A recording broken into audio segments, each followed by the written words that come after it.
Yes, friends. On a Friday, it's OGP, the One Giant podcast. You know us, Adam Armbrecht over here, Andy Makowitz over there. Big news to discuss. We obviously had the schedule come out yesterday. We have rookie minicamp about to kick off here. The off season is a delight here because we know every single day there's a new little nugget that we can talk about. Adam, I gotta say, from the schedule release, the best part about the schedule release is the social media teams of these NFL, of all the NFL teams, really brought it. Like it was A plus plus plus. The Giants did a little thing where they were like sliding into the DMs of each of the teams, making fun of them, which I thought was hilarious. Like, hey Dallas, you don't need to bring your own benches type stuff. But really, the one who I think takes the cake is the Los Angeles Chargers with their. I don't know if you saw it, Adam. If not, I'll have to send it to you. They did an entire anime version of like all the teams that they play through this whole progression. It is hilarious and it's like a work of art. Is it better than their draft day thing? Because their draft day video left a lot to be desired with the calling in the big guns, all the players. That got a lot. That got made fun of a lot. Was this a lot of this fun? one? No, this one was like A plus. Like it's anime, and when it turned animation, and when it turns over to like them playing the Jacksonville Jaguars, it's got like a not so subtle dig at Urban Meyer slumped over in the bar with like a girl in front of him. Like it is just like chef's kiss that they actually handled this one perfectly. Hey man, that's Hollywood for you, right? That's what you get when you get out there to LA. Obviously, as we say, just yesterday came on, did the live stream. It ended up being a lot of fun to interact with OGP fans, with Giants fans on YouTube, but a little bit watered down because inevitably the schedules almost all but get revealed before they actually do the big schedule reveal. But we wanted to touch on this first before we get into the mini camp conversation here. Andy, what was give me the game that you love on this schedule? What's your favorite part of what you saw here? And we're going fan perspective as opposed to yesterday. I really spent a lot of the time being kind of analytical about it, just talking about home and away games and how things flesh out for Big Blue. We talk about, the tagline of our show is the analytics and emotion of Giant fans. I'm taking this from the Giant fan, the season ticket holder, the butts in the seats kind of guy. How does the schedule play out? Thing I love, Adam. Number one, first and foremost, 6 home games before Thanksgiving. 6 home games before Thanksgiving. Do you know what that means? Warm weather tailgates. Nothing is more miserable than having a bunch of late December games where the Giants are already out of playoff contention. It's about, 9 degrees outside, and everyone's like, all right, are we going to get to the parking lot at 8 a.m. to start tailgating? Make sure to wear 4 layers of clothing. We have very little of that this year. So the early home games, Adam, from a fan's perspective, is amazing. The Dallas game, is a Monday Night Football game in September. Like, come on, you get 5 hours of tailgating in the bright sun of the Meadowlands. Like, honestly, the thing I love, they set us up nice as fans. 1:00 games, home games early. Great for the fan viewing, for at least for the schedule.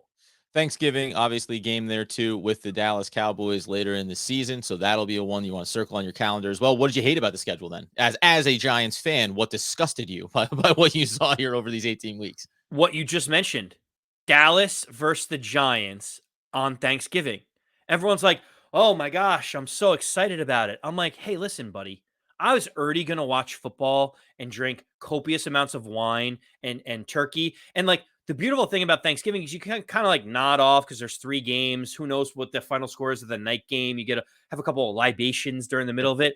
Now at 4:30, I got to be like sober enough to pay attention to the Giants game. I have to make sure I don't eat too much turkey with the tryptophan so that I stay awake for the game. And like I got to drink more beer than wine because wine makes you tired if you're drinking it for 6 hours. Adam, nothing good about the Giants playing on Thanksgiving. I'd rather them play on that Sunday so I get Thursday football and Sunday football viewing pleasure. Sure. Okay. Well, there you go. Listen, Andy has priorities. I don't mind that we talked. I remember I said it yesterday on the live stream. Like we talked about how the Thanksgiving Day game, the tradition of the Detroit Lions, and you end up with all these terrible games sometimes year after year, and just looking at it and saying like, hey, at least this will be like an exciting game, divisional game. We hope it could be a really fun one, especially from a Giants perspective. But I do get your point because it's not like I'm laser focused on football on Thanksgiving. However, it will be a different version of it this year. The big one for me, are there any surprises about this schedule for you then when you looked at it. It's obviously backloaded with all of the divisional games for the most part. You're going to see 4 divisional games in a row there on the back end of the season, finishing in Philadelphia. So a lot of, as the NFL has done more and more, is going to be decided in these divisions late in the season. So they get it. They understand how to sell tickets. Did anything really surprise you, though? Seeing that we play Washington twice in a 3 week span was a little bit surprising. They usually like to spread out divisional games. The fact that it goes the Washington Commanders, well, it goes Dallas on Thanksgiving, then Washington Commanders, Philadelphia Eagles, Washington Commanders, Yeah. 4 divisional games in a row, 2 against the Commanders in a 3 week span. That to me was surprising that they just backloaded it the way that they did when they could have made some different adjustments on the front end to throw another divisional game earlier. It just seemed puzzling to me that they set that up that way. Well, I'm gonna tell you right now, because and the one thing that I think I noted yesterday on the live stream was the benefit will be that Thanksgiving Day game against Dallas means you get 10 days off before you'll play the Commanders, right? So even though you play 4 divisional games, you do get the extra rest there. But I've long since said this. I don't care which way you want to construct it. They almost got there this year. It's like open the season, 3 straight divisional games, play every single one of your in division opponents. End of the year, 3 straight divisional games. Like I like clumping them all together. You know that you're going to get beat up a little bit more. You know that it's going to be a big test, but it's what makes for the most exciting version of football. And I think out of the 2 options, backloading all these games is better than maybe, let's say, if you're the Giants, or let's put it in a way that we would like it. Let's say you're the Commanders, right? If you have 3 divisional games to start the season and you go 0-3 and in the division, suddenly you're like, well, what do we say? Draft pick, top 10, where were we thinking we were going to be there? So you can certainly deflate a lot of that early out the gates. And that's maybe why, at least from a Giants perspective, I like having them backloaded, because we'd like to think the Giants are going to be the best version of themselves later in the year as opposed to earlier. Well, and let's not kid ourselves why the NFL makes the schedule that they do. They want to maximize the amount of eyeballs on games across the entire slate of the schedule. And so everyone playing in division in the last week of the season makes sense because there's the best percentage chance that that game will matter and people will want to watch. And of course, there's going to be games that are meaningless that are for, who gets the 6th pick or the 7th pick in the draft. We hope that's not going to be the case for the Giants this year. But yeah, I do like having some backloaded games. To your point, you could maybe beat an under 500 team early on in the season, but still looking and saying we still got a shot at the division because all of it is in front of us later in the year. So I do like that. You could be a team a couple games below. You could be the Giants, be a couple games below 500, but then because you get all of those divisional games, you could turn yourself around, or you could bury yourself, right? So that's the beauty. That's the beauty of it all. Exactly. And I know that you went through this with OGP fans yesterday, initial reaction. The one thing I will say about the schedule, the pivotal point for me is week 3 at Dallas. I know that sounds pretty like, oh yeah, no kidding. A divisional game against one of our arch rivals is important, but the way the schedule lays out, I won't go into too much detail about it, but essentially, you start out on the road at Tennessee, you expect to lose that game. Against Carolina, if the Giants lose to the Panthers at home, the season's over anyway. You're 0-2, and you're supposed to be beating teams like the Panthers, right? Moving into win-loss mode here. I like this. You're Well, already and no. So I'm saying you hope to be 1-1 against a team that was a playoff team last year, a team that is expected to finish in the bottom 5 that doesn't have a quarterback right now, and then you go to Dallas, which is the litmus test. It's like, can the Giants compete? Can they show that they're competitive with former playoff teams and show that they're turning over a new leaf? So for me, week 3 is where my mind goes. The Giants could be 0-3, and we're looking at draft picks again, or they could be 2-1, and you're like, you know what? They're starting to play a different type of football. Well, see, and to close out just on the schedule here before we move on to rookie minicamp, and also some things we took away from talking with Walter Cherepinski from WalterFootball.com. I want to get your takeaway on something that we talked a little bit about on the episode, and then actually had an extended conversation after we finished recording. But if you want me to tell you where is the benchmark here of this season, it's just like you said, all of those backloaded division games. I'll tell you right now, like this is the benchmark. Weeks 10 and 11, Houston and Detroit. Those are 2 home games, and that's coming out of going to Seattle. And then you go week 8 Seattle, you get the bye week, so you have to travel to the West Coast, but you get an entire extra week off, and then you get those 2 home games before you get into 5 of your last 7 games being against divisional opponents, and knowing that you're going to have Minnesota and Indianapolis mixed in there. I say that because when you look at the front end of the schedule, to your point, with Carolina in there, with Chicago going to be a young team, new regime, new head coach, Jacksonville mixed in there. We know the trip over to London against Green Bay. But then Seattle, we don't know what version of that team it's going to be. And two very, at least on paper in this moment, very winnable games, right? So where you stand after 10 games, 11 weeks, you need to be a team that has a couple of wins in your pocket over 500 so you can go into a really difficult stretch. So I look at it as it's like, where's the cutoff? Because after that, everything after that point is a divisional game or a game against respectable, always at least competitive Minnesota and a team in the Colts that I think is going to be there in the AFC when we're talking about title contending teams down the back end of the year. So back end of the schedule can be very difficult and they'll hold their fate in their hands, so to speak. And were we to speak, so to say, on the rookie, on the organizational turnover here. And this is what ties into the conversation we had about getting the draft grades from walterfootball.com. The first piece, Andy, is just high level. Joe Schoen, we know every day that passes is another name from the previous regime being asked politely to leave as he continues to bring in more guys that he has familiarity with to rebuild specifically the scouting department right now at this point of the year moving forward for Big Blue. Yeah, listen. So when Joe Schoen took over, you kind of look at it and you say to yourself, okay, like what are the real material changes that are going to happen from the GM? And early on, he kind of took a step back and said, let me evaluate everyone and their ability to contribute here. Let's take some input from people. Let's understand who's talking to the press, who's not, who brings the same kind of analytical lens that I do, who's wants to move this team forward.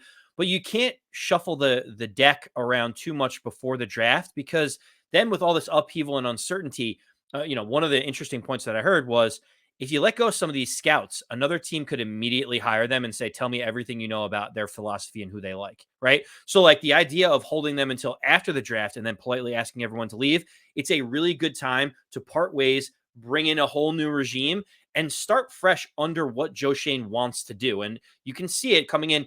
He's actually gone away from just all familiarity guys he's worked with in the past. He's really cherry picked different scouts that are well respected. Brown from the Eagles is someone that he didn't work with, but has a huge reputation. He obviously most recently went with the former GM of the Dolphins who had promoted him. So that's his one, person that he feels really comfortable with. But overall, it's not the same way where it's been, with the Giants where it's like siblings and friends of a friend get to sit here forever. Joe Schoen is actually picking people that he's come across in his tenure and just saying, this is just a really good football mind. I want him to be a part of this. Yeah, and or just, again, in the Dave Gettleman regime when it was just status quo. And this isn't even to look back and knock it even deeper, right? But he comes in and for the most part, things stayed the same. They made some adjustments to the scouting department from year one to year two. But you didn't see the type of organizational turnover that you were hoping for after having some frustration over the last decade or so. The only question, though, that I talked about with Cherepinski was, I asked him about the timing of it, right? The only interesting thing is, and we can go over and look at that, watch the episode there on the draft grades. Liked a lot of the players, didn't necessarily love where they were taken, the value component of where they draft. The question that he and I discussed was how hamstrung did the Giants maybe make themselves by holding on to these guys inside of the scouting department that you clearly weren't overly interested in hearing their input about players and about the draft. So were the Giants restricted in how much information they were able to get on all these players? Was Joe Schoen relying a little bit more heavily on what you always do as a GM, the eye test, right? Where did I go? Where are the schools that I visited? The players that I saw in person? We saw a lot of those picks come through in the draft. Now they can still pan out and it can still be good selections, but I did have that little bit of a pause around. It's a good point you make about, well, you don't want them going somewhere else and giving away the trade secrets. Yes, and if you're already diminishing them leading up to it, I wonder when is the best time, right? Was it a John Mara, let's just get ourselves through this last draft class and then we'll part ways? You can start to have turnover because for me, seeing some of this organizational change only makes me go, well, I wouldn't have hated to have had them, a month before the draft was happening, 2 months before the draft, right? Day one coming in and saying, there's guys around the league that I like, that I want, and I want to have their input here going into the draft class, going into undrafted free agency, as opposed to, you're on a moving timeline a little bit here. You're going to integrate people into your organization while you're already in the process of rebuilding this franchise this offseason. So I'm going to take a different lens on that. And the reason why I will is because I listened to Joe Schoen when he initially got hired. And they talked about how do you build out a staff? How do you build out an evaluation process? What does that look like? It's not about who thinks who is a good player, which is what, scouts end up saying. This guy is going to be a star. This is going to be this. Joe Schoen went and sat down with his entire scouting department and gave a philosophy of the attributes and characteristics that he feels are most closely aligned to success. It's not about how good the player is overall or whatever. He comes in and says, I want guys that are athletic, shifty in small space, that have really good hands, that could catch. And they maybe like, well, this other guy is really big bodied. He drops a lot of balls, but like he could be the next, Julio Jones. He's like, that's not what I'm asking you to do. I'm asking you to find people that share the traits of a football player that I want to build this roster through. No, that yeah, I agree with that. But I guess my pushback on it would be if some of these people within the scouting department feel like they're kind of lame ducks, why do they care what your tenants are? Like, what are they really fully invested in this process? And it has to have been at least inevitable to have some sense of you're not necessarily going to be a part of this going forward, right? Like you are not a long-term component of what we're doing here. So great, I get your list. I'm doing my job. Now you want to put good, we'll use the football term. You want to put good film on tape, right? If you're going to go get a job somewhere else. And at the same time, you can leave this and say, yeah, listen, I wish Joe Schoen nothing but the best, but I philosophically disagreed with him from top to bottom when he came in the door. So it's a little footnote. I get your takeaway, and I understand. Listen, we're excited about Joe Schoen and what he brings to the table in those regards. But it just is a little wrinkle here that you do take, at least for me, a momentary pause. The last thing before we get into this rookie minicamp discussion, I will say is there was a lot of takeaways when we had the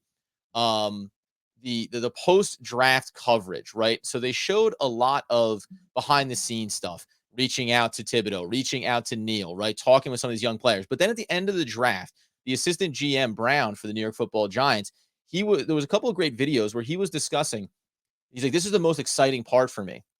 This is where I get to go to my scouts and say, I get to give them their budget. I get to say, go get your guys. Like, I don't know if you were aware of it, that after the draft concludes, the undrafted free agency process, that's the scouts of teams going out and signing guys like on their own. They get to bring these guys in. They get their allotment of how much guaranteed money, what does the dollars look like what is, what are the budgetary restrictions here? But he gets to, as Brown said, empower his scouts to go out and try to get guys that they maybe really liked throughout this process and get them into the room. So as we get into this rookie minicamp, which can include the undrafted free agents, talk about, the Yusuf Corkers of the world, right? We talk about the Corbins of the world, right? You're going to your guys and saying like, hey, you told me you really liked that running back. You thought that he was worth a 6th round pick. Okay, go get him. I'm telling you that you can go bring in the players that you like. And that's a part of the turnover process that I like in this regime of being able to say, take your shot, right? And by the way, it's not going to be detrimental to who you are to this organization because it's an undrafted free agent and they can not work out. And it's not going to mean that we sit here and say, what a disaster, you're going to be fired or released. But it is an opportunity for some of these lower level people within the organization to put their stamp on this team, which I thought it was just really exciting and really a fascinating little tidbit to how the process works. Yeah, that is interesting. It's not something that I necessarily knew. I thought that it was like, hey, we have like 5 or 10 guys that we like that didn't get drafted. Assistant GM, go call them up and see if they'll come in and sign Yeah. them. It's like, no, you guys spent all this time on the road. Some of these guys didn't get drafted. You thought that guy was a diamond in the rough. Give him a 50K signing bonus and get him in the building. Then, like Yeah, that, and we're if not you going to can know do him, right? We that, don't know him. Like we didn't scout. Like I didn't get my eyes on the guy that was 323rd on the overall big board. But if you liked him enough, let's get him into camp and see what happens. And speaking of getting him into camp and seeing what happens, the rookie mini camp is kicking off today, obviously. So we'll start to get a sense of, or at least a taste of, what some of these players can look like for the New York Football Giants. When you think about the rookie mini camp, it's not the end all be all. We still got to get to training camp, right? We still got to get the rest of this team in here before we can see it. But when you think about this rookie class coming in, what are you hoping for? What are you hoping to hear come Saturday, come Sunday, and Monday morning? The takeaways from how these rookies looked getting into the door here. Before we talk about some of the other players here in the undrafted free agency class, just is there anything that you could hear out of today in the next couple of days where you'd go, okay, like open my eyes. I like what I hear. This kid's got a real shot to be important for us. Yeah, that's a good question, Adam. I like the way that you pose that because everyone's going to get hyped up. You're going to see Evan Neal in pads. You're going to see Thibodeau's personality larger than life. I don't really know if there's anything that they could do to really change anything, but maybe a guy like Ezeudu to me is someone that I think about where everyone said, oh, he was a reach. It felt a little early. Can he be a starting guard? He is one of the most important pieces in my mind of this entire rookie class Yep. because he has the ability to start. Like you Yep. look at, we know Neal is going to start. We know Thibodeau is going to start. We have a feeling that regardless if Wan'Dale Robinson is starting or not, he's going to be in the mix of players, getting the ball in his hands. We know with the release of James Bradbury that Flott is going to get every opportunity to get reps at cornerback. The next one up is Ezeudu, where it's like we have an area of need at guard. You could fill that need and Sure. you could be a starter for us day one if you can really start showing yourself early and often. Yeah, and I already committed to that when they drafted him, right? Like I liked him in the draft. I was, yes, surprised like a lot of people when they drafted him in the class, but if anything, because I liked him as a prospect, and then I see Joe Schoen go, "Yep, we're going to get him," right? I Right. go, then that means that they must see him as someone that they think is capable of coming in day one and starting for them. And again, when we talked with Walter Football, it was about, yeah, if they had taken him, at 81 or go back to 112, right? Would he have been there? Okay. And that's that little discrepancy around when. But we talk about this all the time in the draft class. If you like the guy, go get the guy. Like you want to turn around and find out at position X in the draft that you didn't get a chance to take him, or do you just want to know that you have him, right? And that's what they did with a lot of these players. We talk about Ezeudu, you can talk about Flott as well. But yeah, I believe that that's a really good one to pick out because you can just hear, hey, looks fluid, right? Really, really looks, moves his weight well. All those kind of little things that you could hear, buzzwords around a player like Ezeudu would be a really fun one for me. If I'm thinking about the entirety of this rookie class, there's nothing, by the way. I will be very excited to hear about Thibodeau. But I think, Robinson, you mentioned him. I'd love to just hear, hey, this guy is everything as advertised from the way Joe Schoen and the Giants talked about him and taking him at 43 in the second round, right? Let me know that this is a kid that is as ready to be a number two coming out of college, let alone just inside of this group of really talented wide receivers, because we know in the big picture, there could be some turnover inside of that wide receiver group for sure. The other one I think for me, do you have like, because I'll kind of put it to you. It's weird, man. Like seeing Cordell Flott, I'd like to hear plays bigger than his size, right? That's probably the best thing that I could hear about a guy like Cordell Flott. Even though he's only 175 pounds dripping wet, he looks like he plays better, more physical, right? Than you would anticipate him given his measurables. That's probably a big one given the deficiencies in the secondary, but we're including even undrafted free agents inside of what we're excited to maybe see here as we move through this offseason. Is there another player inside of those draft picks? I have my other guy that you look at and go, just show me something. Show me quickness. Show me speed. Like, let me know that you could. I'm going to give them Oh, to you. well, no, Because, no, yeah, hold go on, ahead. hold on. I know where you're gonna go. I know where you're gonna go. I have a couple quick one line And I thoughts even have about another one different too, I things. think. Yeah, go ahead. What the piece on Wandel Robinson, I get it. What I thought was interesting in your conversation with Walter Football, which I thought was fantastic, by the way. Well done, kudos. He kept referring to Wandale as like the insurance safety valve in case Kadarius Toney doesn't work out the way he's supposed to Yeah. with Big Blue. Our perception this whole time has been Darius Slayton is more likely to be shopped or moved or be a risk on this roster than Kadarius Toney. He kept referring to like he's the backup plan for Kadarius, which I thought was fascinating. Well, let's actually push a pause on these things about the minicamp just for a second to get into that discussion. Because you're right, that's the way that he looked at it, and he talked about in the middle rounds, was there a quarterback prospect that maybe you would want to take a look at, knowing that Daniel Jones may not be the guy, right? And we kind of said at a certain point in the draft, you go, I'm all good on the quarterbacks, right? If you told me you were taking one of those top prospects that had fallen, sure, I can wrap my head around it. But once you get past the third round, I don't see a reason to be doing that in Right. this particular draft class. But the other way that he framed this was, you talk about Robinson, and he's looking at it as insurance policy. The great perspective that I thought he brought to it was examine the draft picks as if a division rival was selecting them. How would you feel if Dallas took player X or player Y?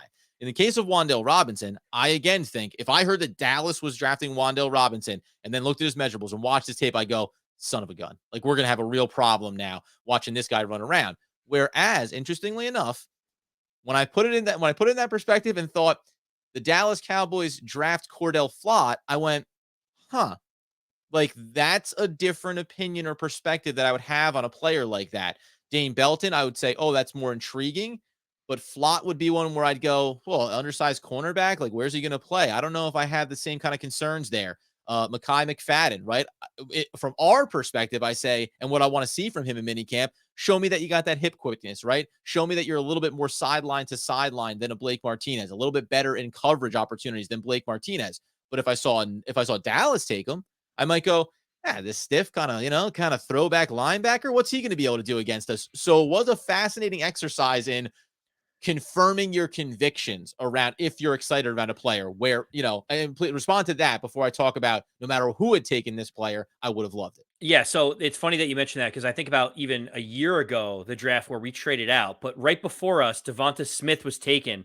Yep. And like, I was like, oh, is he too small to be an NFL wide receiver? Only because I was begrudgingly wishing that he became a New York Giant, right? Like at that moment, there was very little to critique. And then we trade out and the Cowboys get Micah Parsons, and you're like, oh man, I really hope he's not everything that they say he is. So, like, to your point, those two guys specifically just are seared in my brain. Whereas, like, when they took Jalen Reagor or whoever, I'm like, okay, go ahead, take that guy, like, have a good time with that. So it is an interesting exercise to be able to do that.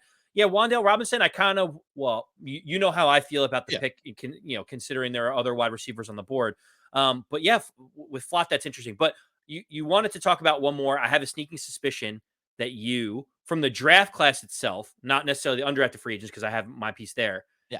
I feel like you're going to go with our man Beavers, and you want to see one thing and one thing only. Am I right? Oh, listen, it's 100%, right? And this is, by the way, it's the same way that I felt about, and we talked about it with Walter Football, Martin Emerson. He goes just after, and you go, man, that was a guy that I really liked, a cornerback, Darrian Beavers. If I saw him getting drafted, especially when the Giants end up stealing him at 182, and you see someone else that takes him in behind them, a division opponent, I would have been disgusted. And I would have been saying, yep, like, just you wait until you see this guy going sideline to sideline and being disruptive in a lot of different positions. So 100%. Oh, Adam, and the best litmus test on that right there, to your point, is if the Dallas Cowboys selected Darrian Beavers and said he's going to replace Leighton Vander Esch, who's like been off injured, you'd be like, man, how did we miss that? Like, that would have been a perfect pick for the Giants, right? 100%. Yeah, I would have. Oh God, forget this terrible. I have a pit in my stomach just thinking about the prospect that it could have happened, even though I know he's on our team.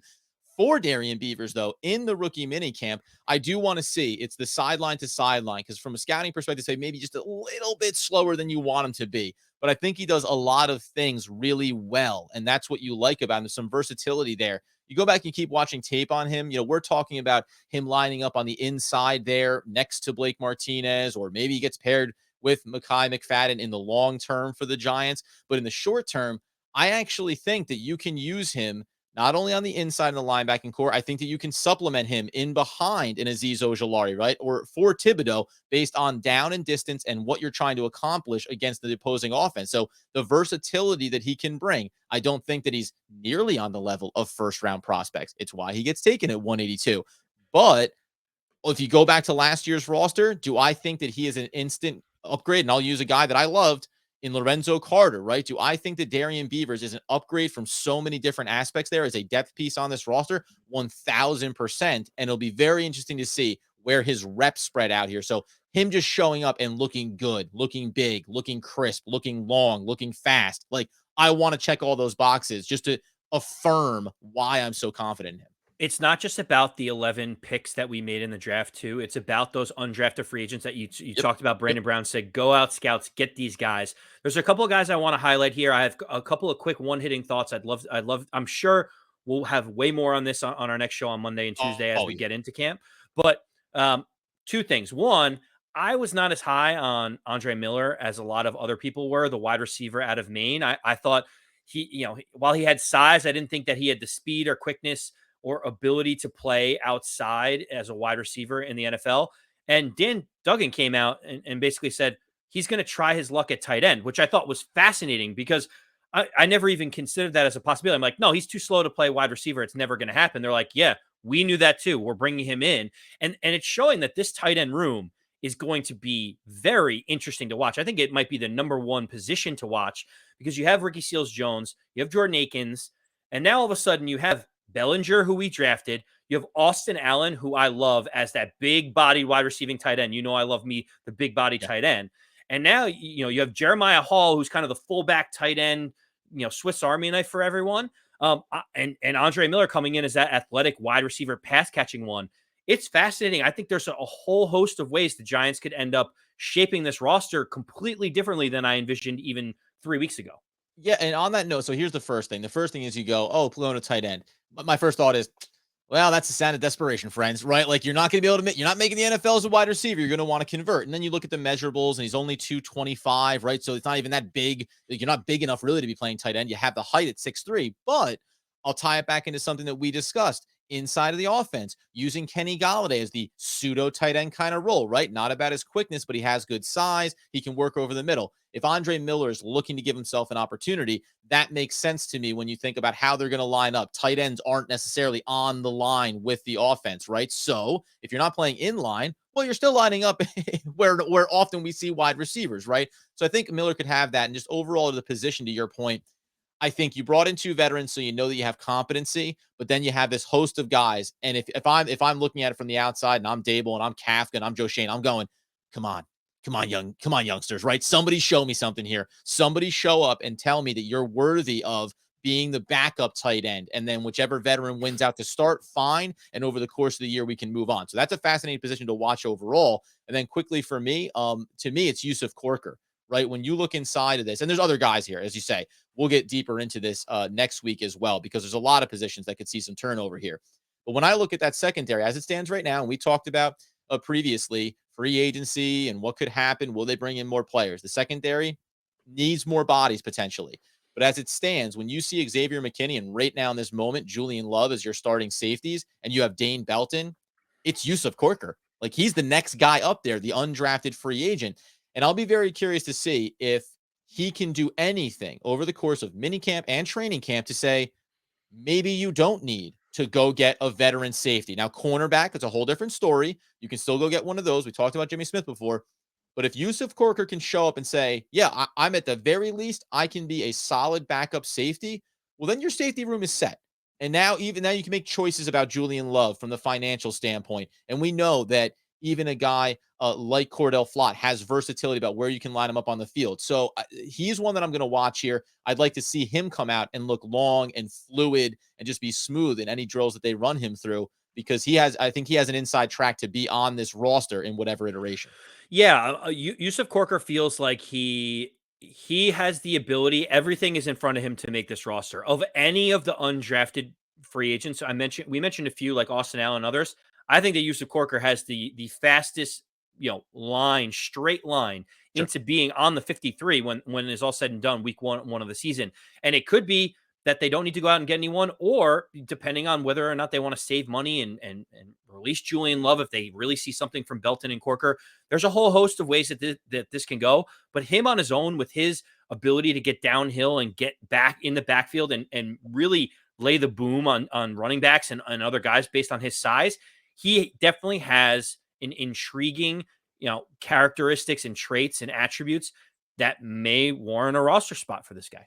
Yeah, listen, as we like to say, at the end of the day, it's all speculative, right? We're excited about some of these young players. We want to see them out there. We want to just get a sense of who they are as players, where they can fit on this roster. We're going to continue to talk about the schedule, some of those key takeaways that we maybe see there. But ultimately, it's about fleshing out this roster. The Giants have, 100 names right now associated with Big Blue. You only get 53, right, for the starting roster. And then you also have the practice squad. We already saw some, at least Andy Makowitz favorites at tight end getting released here. And I think you're going to see more names like that. Guys that were practice kind of players, fringe roster players for Big Blue in previous years. There's no more allegiance there. We're turning it over, going with younger, going with some of our guys. So it'll be fun to keep an eye on that. Let's just end on a fun note, man. Can you think of any bigger contrast in height and measurables from a player wearing the same number as a previous Giant as Wan'Dale Robinson and Plaxico Burress? 17, you could not, you might be able to fit 2 Wandel Robinsons inside of a Plexico Burris, and yet we'll be watching that young speedster wearing a low number and a familiar one to Big Blue. That's an interesting one. My initial thought when you said that was going to be Graham Gano giving up his number to Kayvon Thibodeau, just knowing that. But Right, the Graham, contrast just between the two guys that were wearing it. yeah, literally. We didn't talk about it much. Shout out to both of those two. Agreeing on a $50,000 to a charity they both agreed upon, Service Dogs for Veterans. Great cause, amazing thing. That is how you do the jersey swap and the rights and who gets the number and all that stuff. You make it about the charities and you have fun with it. I mean, what a start for Kayvon Thibodeau, and shout out to Graham Gano being the ultimate pro figuring out how to do it. And smart, didn't give it up to Jabril Peppers last year. Knew it wasn't going to be long for this roster, right? You got to play it smart. If you're giving it up, give it up for a franchise guy. You got to get over on YouTube. We've seen the numbers continue to grow, as we say. We appreciate all the support. We appreciate the conversation. Get the podcast wherever you get those needs fulfilled. Keep supporting us. We're going to keep supporting Big Blue and the fan base as we roll through this offseason. A lot more to dive into on both sides of the ball starting next week. We'll get takeaways from these rookies, think about where they can fit in, and start making all too bold predictions around who's going to be on this 53-man roster. But until then, my friends, as Andy Makowitz would want, need, and nay, demand the people know. As always, let's go Big Blue.